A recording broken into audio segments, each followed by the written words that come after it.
On va aller de contraste en contraste parce qu'on passe d'une approche poétique du monde à une approche beaucoup plus matérielle du monde, matérialiste du monde. Et donc la question auquel je voudrais discuter aujourd'hui, c'est où seront les mines de la transition énergétique. On a eu une conférence hier d'Alex qui nous a souligné que d'une certaine manière, on n'aurait pas vraiment de problème de pénurie en ce qui concerne les minéraux de la transition énergétique, mais ça ne suffit pas et vous allez voir pourquoi.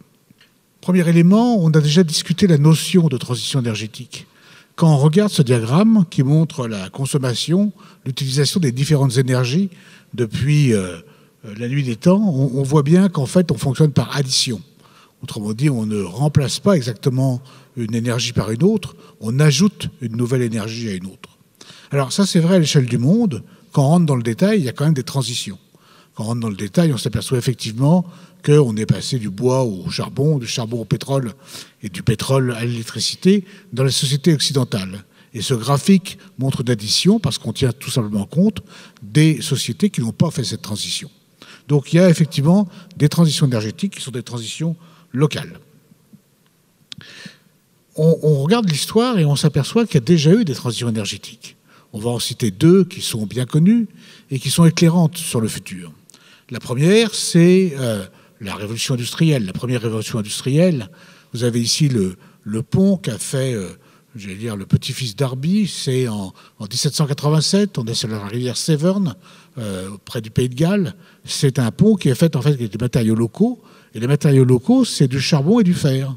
Et on a un premier pont en fonte qui est la première réalisation métallique du monde.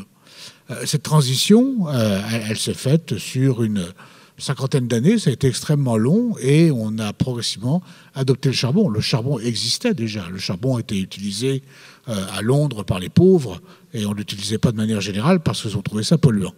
Et la révolution industrielle, c'est simplement l'utilisation du charbon pour l'industrie du fer et de l'acier.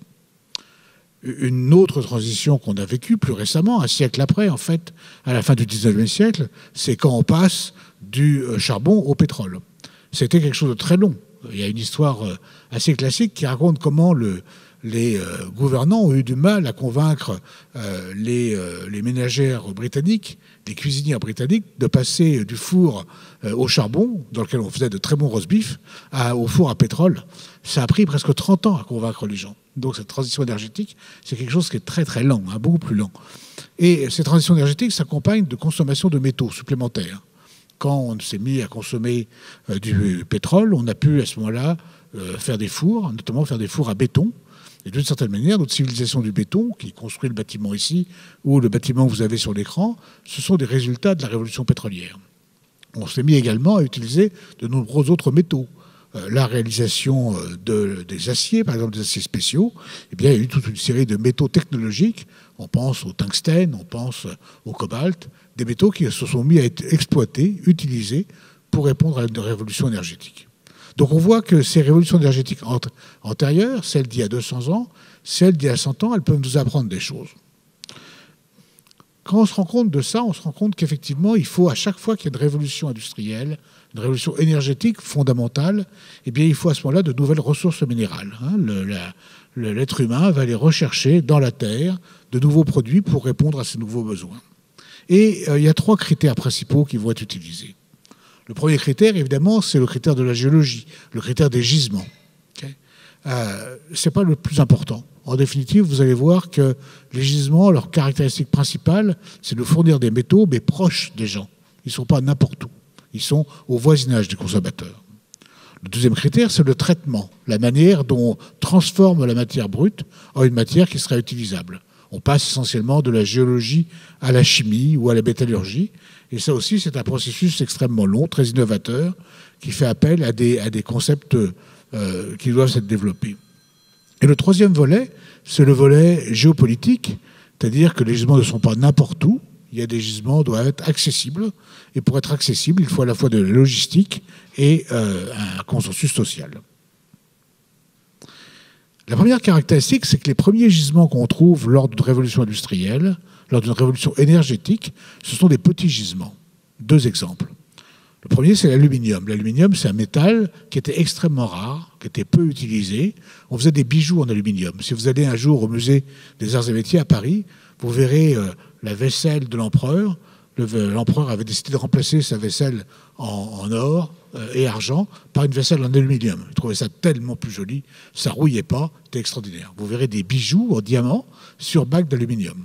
Le métal était extraordinaire, extrêmement cher, extrêmement coûteux, parce que le procédé de transformation n'était pas au point. Et les mines étaient pareilles. On avait pris les premières mines, ce sont les mines au Baux-de-Provence, la bauxite, qui vient des Baux-de-Provence, toute petite mine, parce que c'est ça qu'on connaissait, et c'est ça qui était sous la main. Même exemple avec l'uranium. L'uranium, au démarrage, c'est essentiellement un métal bizarre, un métal qui a des propriétés essentiellement thérapeutiques. On va se servir de l'uranium pour soigner des maladies. On va se servir de ces minéraux radioactifs pour effectivement faire des produits de santé. Ça peut paraître paradoxal aujourd'hui, mais c'était ça la première utilisation de l'uranium. Et de la même manière, les mines d'uranium sont toutes petites. Les premières mines d'uranium, vous avez ici la colonne Henriette. La colonne Henriette, c'est la mine qui a produit la première bombe atomique française. On est dans le Limousin. C'est quelque chose de tout petit. Ça fait moins d'1 mètre de large. Et on exploite donc ces mines-là pour répondre aux besoins. Donc les premières mines métalliques sont essentiellement connues. On va chercher des choses connues, des indices qui étaient connus depuis très longtemps. Et effectivement, ça correspond à un état de connaissance. On ne connaît pas à ce moment-là la géologie de ces substances. On ne sait pas où les chercher. Et l'exploration, ça prend du temps. L'exploration pour trouver des mines, ça peut prendre des dizaines d'années. Et donc, au tout démarrage de l'expression d'un besoin social, eh bien, il va y avoir un délai de quelques années, voire une dizaine d'années, pour mettre en production des mines. Le deuxième élément, c'est que pour toute mine, il y a un élément économique. Cet élément économique, c'est le capital de risque. Pour aller développer une mine, il faut des millions, voire des dizaines de millions de dollars, ou d'euros si vous préférez. Et au démarrage, évidemment, il y a peu de gens qui croient qu'on va pouvoir être capable de faire des mines. Prenez exemple le cas du lithium aujourd'hui. Le cas du lithium connaît des variations de cours extrêmement violentes. Le prix passe de 10 à 1 en quelques mois. Et ça, évidemment, du point de vue du capital de risque, c'est un vrai problème. On n'a pas tellement envie d'investir dans des produits qui peuvent chuter de manière aussi dramatique. Alors, quand on commence à trouver des mines, quand à ce moment-là, la machine s'est mise en place, l'économie s'est rétablie, et bien progressivement, on va trouver des mines de plus en plus grandes, et on va trouver donc le prix du produit va baisser. Vous avez ici deux exemples, avec l'aluminium et le nickel. Vous voyez que dans les deux cas, ça c'est le prix qu'on voit en vertical et le temps qu'on voit en horizontal. Vous voyez que dans les deux cas, les prix baissent. Ils baissent de manière absolument drastique. Mais ils baissent doucement. Ça prend 60 ans, 50 à 60 ans pour qu'on arrive à un prix de base. Donc imaginez-vous, on est au démarrage aujourd'hui des piles à lithium. Ça prendra probablement une dizaine d'années avant qu'on arrive à avoir des prix des batteries qui soient raisonnables. Même si le monde d'aujourd'hui semble aller plus vite, il y a des viscosités sociales qui font que fondamentalement, ça ne peut pas avancer à cette vitesse-là. Alors, je vais vous introduire un diagramme qui peut paraître un peu compliqué, mais qui est un diagramme essentiel quand on parle de géologie économique, parce qu'il explique pourquoi la notion d'épuisement n'est pas une notion géologique. Ce que vous avez ici, c'est un diagramme avec des tas de petits points. Ces petits points représentent chacun un gisement, un endroit où on a trouvé du minerai. Et ce que vous avez en horizontal, c'est la taille avec une échelle log. Les gisements sont de plus en plus grands quand on va vers la droite. En vertical, vous avez la teneur, la richesse, si vous voulez, de ces gisements. Plus on va vers le haut, et plus les gisements sont riches.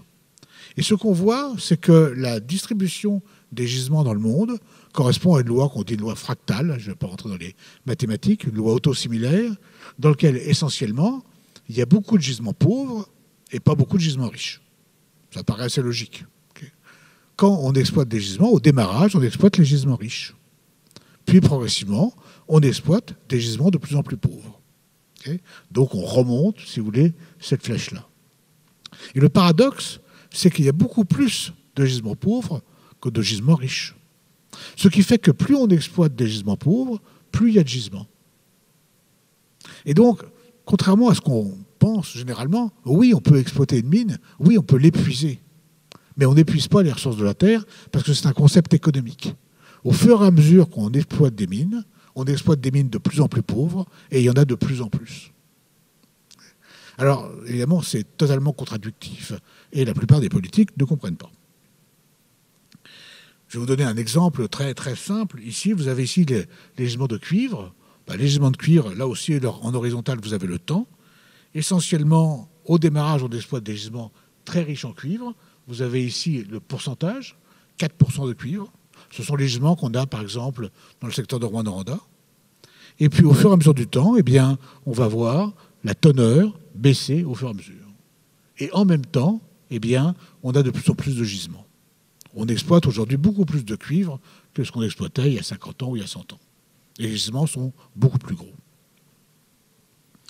Donc on change ce qu'on appelle de type de gisement. On passe de petits gisements artisanaux à des gisements de plus en plus impactants, de plus en plus grands, et donc de plus en plus impactants sur le plan écologique.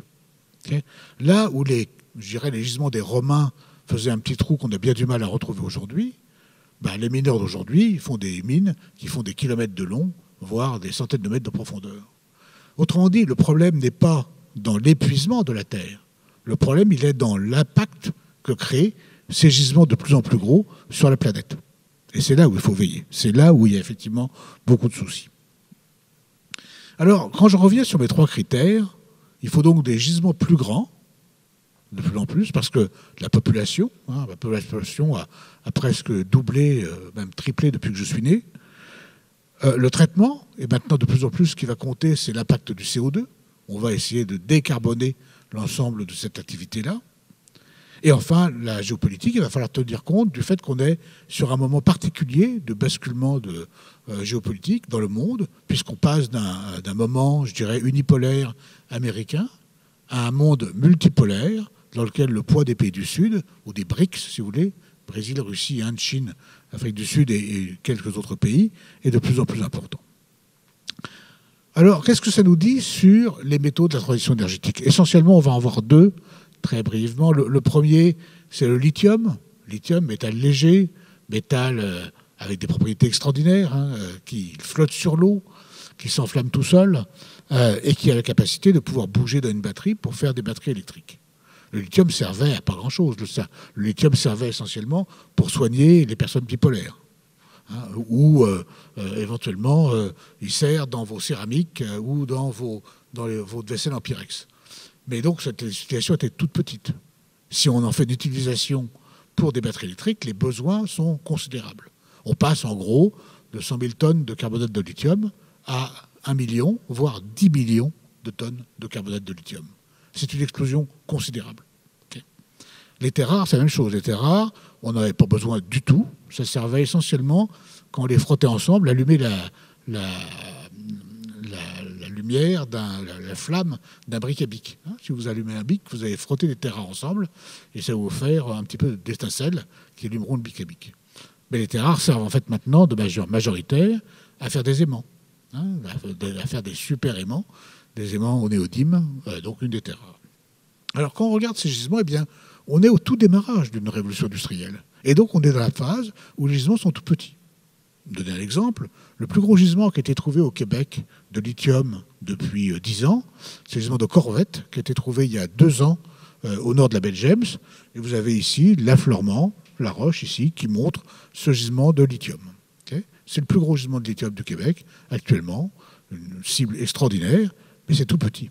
On le voit bien, c'est quelques mètres de large, quelques centaines de mètres de long, un objectif tout petit parce que très riche et donc très localisé.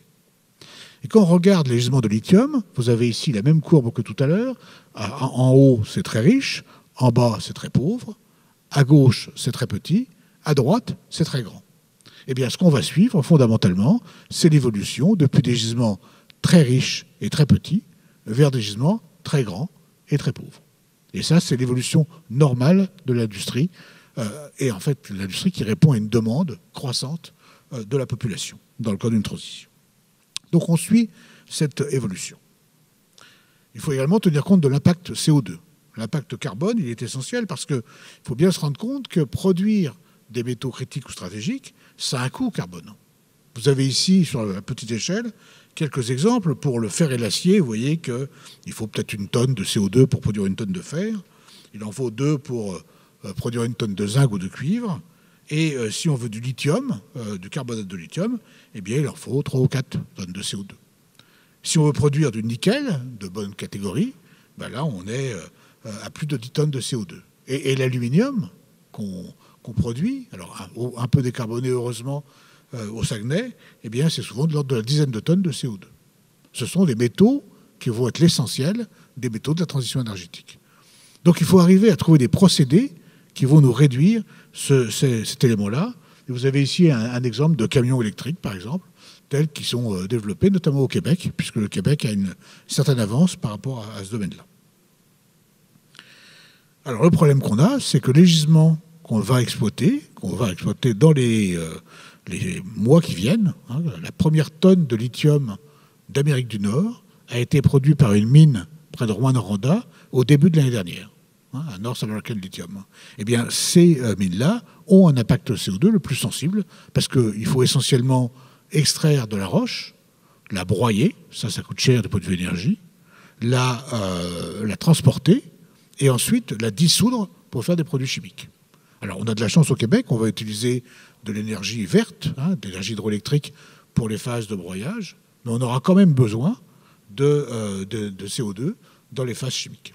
Donc vous voyez qu'il y a tout un travail à faire pour transformer cette industrie de transformation en une industrie responsable et moins impactante sur le plan CO2.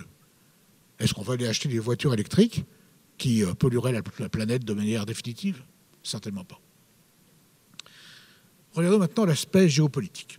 L'aspect géopolitique, il se pose évidemment dans le contexte de transition géopolitique dont je parlais tout à l'heure.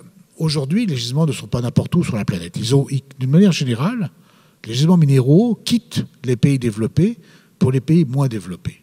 Pourquoi? Parce qu'il viendrait à l'idée de personne de mettre une grande carrière de minéraux dans la banlieue de Paris ou même dans celle de Montréal. Il y a un gisement de niobium à Montréal, à Oka. Mais il est bien clair que personne ira remettre en production le gisement d'Oka. C'est un gisement dans lequel on considère que les activités de la région de Montréal ne sont pas des activités extractives. Et donc, la migration des activités extractives se fait selon ce qu'on appelle la frontière extractive. La frontière extractive, c'est ce qui limite le monde où il n'y a pas d'activité extractive du monde où il y en a. Le Québec est sur une frontière extractive. Le Québec se situe dans une zone où les mines se développent de plus en plus vers le nord. C'est une frontière extractive qui se meut doucement. On se rappellera que Sherbrooke est né de l'exploitation du cuivre pendant la guerre de sécession, que les régions du côté de Québec ou des Laurentides ont été exploitées au début du siècle. Puis ensuite, on est allé en Abitibi dans les années 1930 et on est aujourd'hui à la baie James. Et on sera probablement quelque part au Nunavut d'ici 50 ans. Donc, les gisements se situent toujours sur ces frontières extractives, là où il y a du nouveau, là où des approches marxistes ont dit que c'était là où il y avait le plus d'argent à faire, puisqu'on ne paye pas la nature et on est dans des situations où, effectivement, on paye très peu les gens. Ça peut se discuter, mais c'est une vision assez juste de l'analyse. Alors, dans un monde géopolitique renouvelé, il va falloir que les gisements soient dans des zones où on peut faire de l'exploitation. Où est-ce qu'elles sont, ces zones-là? Essentiellement, ce qu'on pourrait dire les pays amis. Les pays amis, donc on a parlé de friendshoring, il y a tout un tas d'expressions là-dessus, mais essentiellement, on est dans une phase où on va aller chercher des gisements dans des juridictions comme l'Australie, comme l'Afrique du Sud, comme le Canada, des juridictions qui ont, depuis leur colonisation britannique, une longue tradition minière. Ça va donc au-delà de la simple disponibilité des ressources. Ce n'est pas parce qu'on a des gisements qu'on va les exploiter. On les exploitera pour différentes raisons. La première étant l'acceptabilité sociale dans ces pays-là. Mais on ne l'exploitera pas non plus parce qu'il peut y avoir des taxes. Parce que certains pays ont un nationalisme des ressources et donc veulent légitimement récupérer une manne minière, mais les industriels ne sont pas forcément d'accord avec cette vision-là. Alors, application des modifications de la politique internationale extrêmement sensibles depuis 1 an ou 2. Par exemple, le lien ancestral, j'allais dire, entre les Américains et les gens d'Arabie saoudite, et la famille royale saoudienne, c'est un lien qui s'est créé essentiellement sur le pétrole. On voit ce lien se détendre. Et il se détend à la fois parce que les Américains produisent eux-mêmes plus de pétrole que les Saoudiens, mais parce que d'une certaine manière, les Saoudiens ne sont plus essentiels à la vision américaine. Et donc, les Américains ont commencé à renouveler totalement leur système d'alliance. Ils ont d'abord adressé à leurs voisins, le Mexique et le Canada, puis ils sont allés dans leur précaré sud-américain, le Chili, le Brésil, leur système d'alliance, péri-britannique, l'Australie. Et puis donc, il y a eu tout un tas d'accords, et le Canada suit, je dirais, dans ces systèmes d'alliance internationale qui nous éloignent du pétrole et qui nous rapprochent de pays producteurs de minéraux critiques et stratégiques. Alors, parfois, c'est des pays tout à fait honorables, parfois, ce sont des pays qu'on appelle faillis. Par exemple, la République démocratique du Congo ne gère pas son territoire. C'est un pays dans lequel la corruption est généralisée. Et donc, effectivement, on est contraint, ou on a la lâcheté de le faire, d'aller signer des accords avec la République démocratique du Congo, parce qu'on a besoin de leur cuivre, on a besoin de leurs terres rares, et on a besoin, un jour, de leur lithium. Donc, vous voyez qu'on est dans une révolution majeure du point de vue géopolitique qui est poussée par cette distribution des gisements. Encore une fois, une distribution qui n'est pas seulement géologique, mais qui est également géopolitique. L'Inflation Reduction Act que Biden a signé, comme son nom ne l'indique pas, est en fait une politique générale de modification complète des alliances et en particulier de nationalisme de la gestion. L'idée étant de produire des véhicules en Amérique du Nord et non pas de les importer de la Chine. Donc on va sur cette espèce de compétition économique qui est extrêmement sensible. Alors ça ne se passe pas sans conflit. Ça ne se passe pas sans conflit et je dirais que le monde a pris conscience des risques de conflits liés aux ressources minérales quand il y a eu des heurts violents, comme le montre l'image, entre la Chine et le Japon. Il faut dire qu'il y a un contentieux assez ancien. Les affaires de Mandchourie restent toujours au travers de la gorge de nombreux Chinois. Okay, les Chinois continuent à faire tous les ans un petit anniversaire aux généraux de Mandchourie. Ce n'est pas forcément une bonne idée. Et alors, quand un pêcheur chinois s'est aventuré dans les eaux poissonneuses des îles du sud du Japon, eh bien, les Chinois ont arrêté le bateau et ont mis le capitaine en prison pendant quelques semaines. Et la réponse des Chinois était de dire, eh bien, puisque c'est comme ça, on coupe l'approvisionnement en terres rares du Japon. Il n'y a pas de terres rares au Japon, les terres rares sont produites par la Chine. Or, les terres rares sont essentielles à l'industrie japonaise. Les terres rares, elles sont chez Hitachi, elles sont chez Honda, elles sont chez Mitsubishi, elles sont chez tous les producteurs de produits électroniques japonais ou de voitures japonaises. Et donc, ça a provoqué un bond absolument gigantesque du prix des terres rares, qui ont été multipliés par 10 en quelques jours, et une inquiétude généralisée. On revenait à une politique des ressources minérales, une politique agressive des ressources minérales qui fragilisait le monde. Et on est actuellement sur cette situation. Donc, on voit bien qu'à chaque fois qu'il y a une nouvelle énergie, des nouveaux matériaux qui sont mobilisés, eh bien, on a une redistribution des pouvoirs, une redistribution géopolitique au sens propre, et ça se produit toujours par des conflits. Ça s'est produit pour le charbon, ça s'est produit pour le pétrole, et ça s'est produit pour l'uranium, et ça se produira probablement pour le lithium. Pas un discours très optimiste que j'ai là, mais c'est simplement un petit peu la loi de l'histoire. Alors, comment on va faire pour contenir ces tensions-là ? Bien, en fait, il y a différentes techniques qui permettent de contenir. La première, c'est les découvertes géologiques. Le fait de trouver des nouveaux gisements près des zones de besoin, ça comble les besoins. L'exemple typique, pour faire des voitures électriques aux États-Unis, on aura le lithium du Québec. Et donc, effectivement, ça, c'est une manière de résoudre les conflits. On peut trouver des gisements beaucoup plus grands. Comme je vous l'ai montré, la tendance des géologues, c'est de trouver des gisements plus pauvres et plus grands. C'est ce qu'on est en train de faire. Ça prend du temps. On en est très loin. Ça prendra encore des années, voire des dizaines d'années, avant qu'on trouve d'immenses gisements de lithium à très basse teneur. On peut modifier la métallurgie, la manière dont on transforme les métaux. Et on peut également avoir une meilleure organisation des marchés. Nouveau type de gisement, vous avez ici un gisement en Australie méridionale qui s'appelle Olympic Dam, le plus grand gisement combiné de cuivre, uranium et or du monde, découverte par une compagnie particulièrement innovante en Australie et qui a mis 20 ans à être mis en production, Olympic Dam. On peut y aller également par une rénovation de la chaîne de production. Vous avez ici ce qu'on appelle la chaîne de valeur, actuellement, qui part de mines. Une mine, par exemple, au Québec. Le spodumène coûte à peu près 1 000 $ la tonne. C'est le minéral de lithium. Puis on transforme ça en carbonate de lithium, c'est-à-dire un produit chimique. Voilà, essentiellement, on le sépare, on le traite, on le brûle, on le flotte. Voilà. Et là, on est à 16 000 $ la tonne.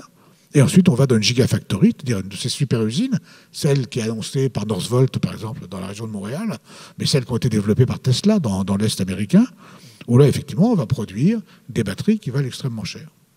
Ce qui est frappant dans cette chaîne de valeur, c'est le côté négligeable de la ressource minière. Le fait que ça ne coûte rien au démarrage. Parce qu'on considère que c'est disponible, c'est un don de la nature. Et donc le résultat, c'est qu'on paye très très peu nos produits minéraux. Et après, il ne faut pas s'étonner que les gens ne soient pas très contents. On ne les respecte pas toujours parce que les industriels ont très peu de moyens au démarrage. Donc il y a une réflexion à faire sur comment les utilisateurs peuvent payer un peu plus pour avoir un impact plus faible et un meilleur respect des populations qui habitent autour des gisements. Et ça, c'est loin d'être fait. Il faut donc rééquilibrer ce qu'on appelle la chaîne de valeur. Et ça, c'est normalement le rôle de l'État, par des mécanismes d'imposition, par des mécanismes de proposition, que ça doit se faire. Réflexion à faire au niveau des différents États. Nouvelles approches pour le traitement. Jusqu'à présent, par exemple, pour les terres rares, on avait des approches extrêmement complexes, produites sur de l'hydrométallurgie. Ça consistait essentiellement à mélanger des solutions minérales. C'est polluant, c'est impactant. Il y a souvent de l'uranium avec ces gisements-là. En fait, il y a des approches tout à fait nouvelles. Ça a été essayé l'année dernière au Canada. On a maintenant, avec des petits lasers, on est capable de reconnaître les minéraux et de les séparer un à un. Et donc, on a maintenant des nouvelles technologies qui vont modifier la donne.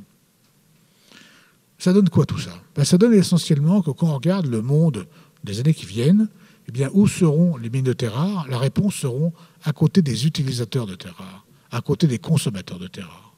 Parce que c'est là où c'est le plus sûr. Où est-ce que c'est le plus sûr actuellement? Eh bien, il y a essentiellement 3 zones où se construisent les gigafactories. Chacun des points jaunes que vous voyez là, c'est l'équivalent d'un Northvolt. Vous voyez que Northvolt, dans la région de Montréal, n'est pas tout seul. On en voit où? On en voit essentiellement dans l'Est américain. C'est la première disposition, quelques-unes dans l'Ouest. Deuxième zone, la zone européenne, essentiellement autour des centres industriels de l'Allemagne. Et troisième zone, la zone de la Chine. À chaque fois, il y a des producteurs de terres rares ou de lithium proches, c'est dans les rangs rouges. Et donc vous voyez qu'on voit se mettre en place des chaînes de production, des chaînes de valeur, qui vont relier de nouvelles mines, dans le stade actuel de connaissance, aux différentes zones industrielles. C'est ça qu'on a vu lors de la révolution industrielle au XIXe siècle, et puis de la révolution du pétrole au XXe. Alors, application, voici la région de Canton, Shenzhen. Bien, vous voyez que vous avez ici un écosystème industriel de la voiture électrique qui se met en place. C'est un écosystème qui comprend à la fois des gisements minéraux, des gisements de terres rares, des gisements de lithium, une population très nombreuse, des sources d'énergie. Vous avez le barrage de Trois-Gorges, pas très loin. Et vous avez également donc un accès à la mer et un accès au marché international. Et donc, ça a commencé très tôt. Les Chinois ont commencé environ 15 ans avant le reste du monde. Et ils ont bénéficié d'une zone, un écosystème de la nouvelle économie tout à fait remarquable. On a presque la même chose du côté nord-américain, puisqu'on a aussi à la fois les ressources minières du Québec et les grandes agglomérations du nord-est de l'Amérique. Et donc là, qu'est-ce qu'on voit? On voit essentiellement un transfert qui va se faire, un peu de la même manière que la Chine, avec nos ressources minérales allant vers les usines automobiles qui se construisent actuellement, automobiles électriques, qui sont construites actuellement en Ohio, en Pennsylvanie, au Michigan, et ainsi de suite. Donc on a toutes ces phases de transfert. Voilà 2 centres, 2 hubs, comme on peut dire, 2 écosystèmes dans lesquels le développement va se faire. Si on regarde maintenant à l'échelle mondiale, eh bien, où sont les gigafactories? Je l'ai montré, elles sont en Chine, elles sont en Europe et elles sont en Amérique. Il y en a quelques autres ailleurs, mais pas beaucoup. Une au Chili, une en Afrique du Sud, une en Australie. Pourquoi? Parce que les marchés sont trop petits. Il n'y a pas assez de population. Pour avoir des chaînes industrielles, il faut que les populations soient là. Et donc on voit ces 3 zones-là. Et ça nous éclaire un petit peu, et on va maintenant conclure sur un peu une vision plus forte, sur qu'est-ce qui va arriver. Il y a 2 centres qui sont certains de fonctionner. Le premier, c'est le centre chinois. Il commence à inonder la planète avec des véhicules électriques. À la dernière manifestation, au dernier congrès de Shanghai, les voitures électriques de la compagnie BYD, électriques, tout équipées, coûtaient 12 000 $. Okay. Donc, si les barrières douanières baissent, on sera envahi de voitures électriques. Okay. C'est chinoise. C'est probablement pas ce qui va se faire. On va mettre des barrières et donc des tensions. Le deuxième endroit où ça va normalement bien se produire, c'est l'Amérique du Nord. Où là, effectivement, grâce à l'action, je dirais, énergique d'un certain nombre de gouvernements, y compris le gouvernement québécois, eh bien, on va arriver à avoir une certaine place mondiale dans la chaîne de production électrique.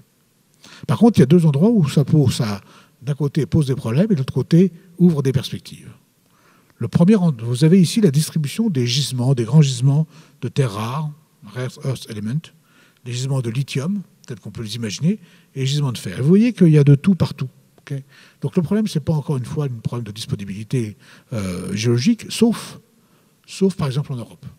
En Europe, effectivement, on est dans une zone où il y a peu de disponibilité.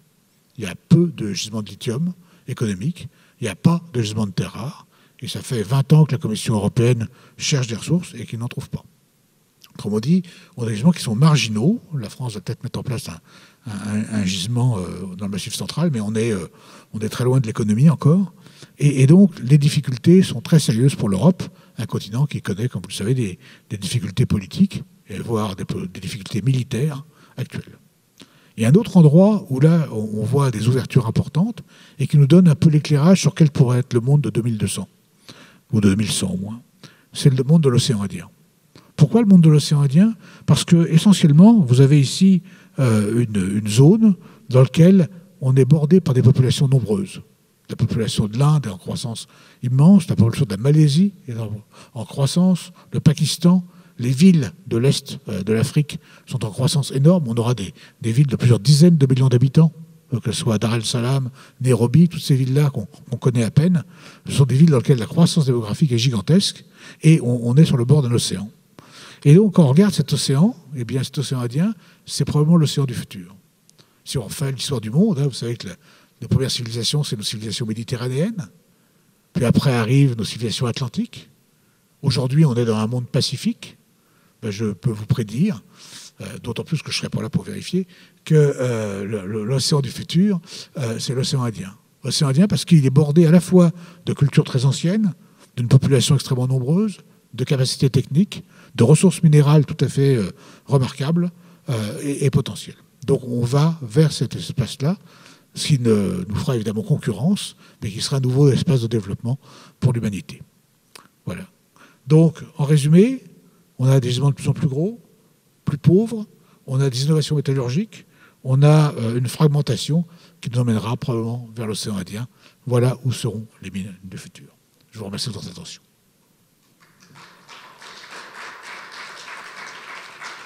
Bonjour, Philippe Fleury de l'Institut climatique du Canada. Merci beaucoup pour votre présentation. Vous avez mentionné les 3 grands pôles là, qui se développent par rapport aux minerais critiques, plus spécifiquement peut-être sur les terres rares dans votre présentation.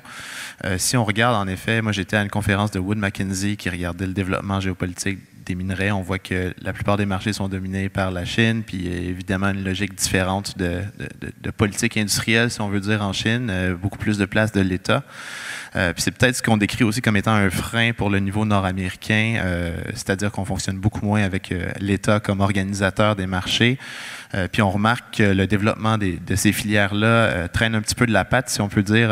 En Amérique du Nord, on a de la difficulté à avoir le financement pour les projets, pour aller poursuivre justement cette demande là, que l'Agence internationale de l'énergie décrit comme étant croissante de manière exponentielle. Je me demandais quelle est votre analyse par rapport à ces difficultés-là qui sont peut-être propres à comment on s'organise ici en Amérique du Nord, puis qu'est-ce qu'on pourrait faire pour peut-être s'attaquer aux enjeux qui sont spécifiques à notre système à nous. Merci. Oui, je vous remercie de votre question, elle est importante. Et effectivement, quand on regarde la situation actuelle, il est clair que la Chine domine le domaine des nouvelles énergies. C'est 80 à 90% des produits qui sont produits minéraux nouveaux qui sont produits par la Chine. Et on oppose ça à un système qu'on aimerait voir dominé par l'industrie privée dans les pays occidentaux.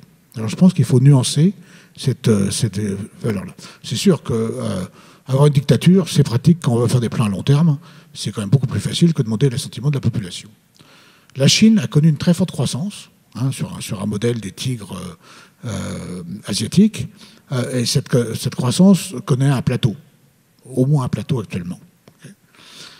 Sa domination, qui était basée sur un système interne, je dirais, avec peu d'exportation au démarrage, à mon avis, elle va durer quelques années, mais elle est en effritement. Elle est en effritement parce que l'avance qu'elle avait s'est diffusée tout simplement à l'extérieur. On va savoir de la même manière que la Chine a appris beaucoup des recherches en Occident. Elle a récupéré, par exemple, la technologie des aimants en l'achetant aux États-Unis, tout simplement. Nous aussi, on est en train d'apprendre des Chinois.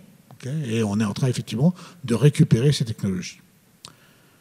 La société nord-américaine dans le domaine minier est, contrairement à ce qu'on croit, largement contrôlée par l'État. Je vais vous donner un exemple très, très simple. Le système de junior, le système de compagnie junior, petite compagnie faite par 3-4 personnes, souvent d'ailleurs mes étudiants, et qui se lèvent, n'existe parce qu'on a un système de crédit fiscal extrêmement généreux au Canada qui permet à des compagnies juniors de se développer. La bourse de Toronto a été construite par le gouvernement canadien et le gouvernement de Toronto à coup d'incitatifs fiscaux. Autrement dit, ce n'est pas de la génération spontanée, ce n'est pas du capitalisme industriel brut. C'est un capitalisme qui est fortement encadré par l'État. Alors, on le sait bien, face à une situation, il n'y a que deux solutions, la défense et l'attaque. Alors, la défense, c'est l'Inflation Reduction Act. La défense, ça a été effectivement le blocage des importations chinoises, ou d'essayer de bloquer les importations chinoises, et c'est la solution sage, évidemment. Sinon, je peux vous assurer que demain, je vais m'acheter une petite voiture électrique chinoise à 10 000 $. Okay, ce n'est pas ce qu'ont fait les Européens actuellement. Donc les Européens sont en grand danger de voir leur activité industrielle, Volkswagen et tous ces gens-là, en compétition extrêmement difficile par rapport aux importations chinoises qui arrivent par train direct Shanghai-Hambourg. Voilà. L'autre élément, c'est l'attaque. Notre attaque, elle se situe sur deux plans. D'abord, évidemment, il va falloir qu'on baisse les coûts. On devrait y arriver. Je parlais de mines de plus en plus efficaces. On va avoir des procédés de plus en plus efficaces. Et puis on a un deuxième élément qui est l'environnement. Pourquoi les activités industrielles sur les nouveaux métaux sont allées en Chine? Essentiellement parce qu'on n'en voulait pas. On n'en voulait pas parce que, un, c'est polluant, et deux, c'est émetteur de CO2. Donc on a refusé l'industrialisation pendant longtemps parce qu'on préférait que ce soit les Chinois qui s'en occupent. Ces mêmes procédés vont se produire. On devrait effectivement exiger des voitures de plus en plus propres. Et donc ça va forcément focaliser sur un marché légèrement différent que le marché chinois. Okay, donc j'ai un optimisme général, évidemment, sur la situation. Ce qui ne veut pas dire qu'il ne faut pas bouger. Il faut bouger, évidemment. Et ce n'est pas seulement par la conscience écologique ou nationaliste des individus qu'on y arrivera. Okay, on y arrivera parce que notre économie produira des voitures performantes, compétitives et écologiques. Donc il y a effectivement un gros travail à faire là-dessus. C'est un souci qui doit être celui de nos gouvernants, ici et au-delà de la frontière, pour les années qui viennent.